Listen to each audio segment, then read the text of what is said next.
So, what have we learnt? Monday the 19th was Freedom Day in the UK. Now, if you're not familiar with the UK, it's a small island nation in the west of Europe, and its most famous exports are imperialism and a longing for the past imperialism. It got off to a rough start with COVID last March because it thought that herd immunity was a thing, and that kind of fitted the modus operandi of the current government because it involved not really having to bother with coming up with a plan. And also allow enough of us who are going to get mild illness to become immune to this, to help with the sort of whole population response.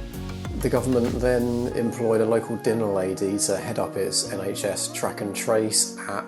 COVID-19, it is a staggering story. And at the heart of it is this, a computer error message. That might seem improbable, but believe me, this is all true.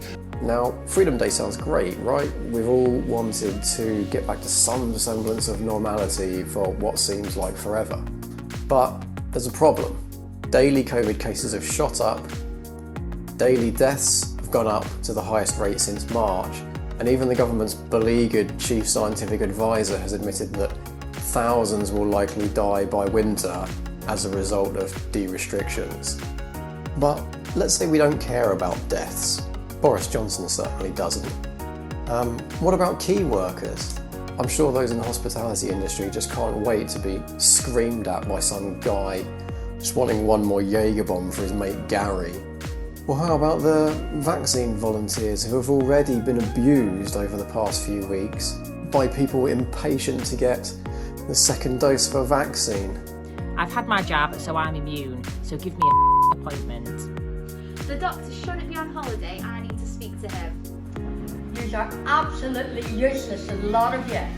I don't want to say the Indian doctor, I want to say the British one.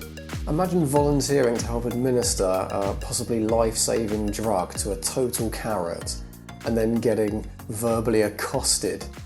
I happen to work really closely with a number of clinicians, and it just makes me so sad to know that they're probably going to have to go through the whole thing that they went through with the first wave over again, and all because this government is run by a bunch of entitled arseholes who don't care if the NHS goes belly up. Maybe Freedom Day is a considered name.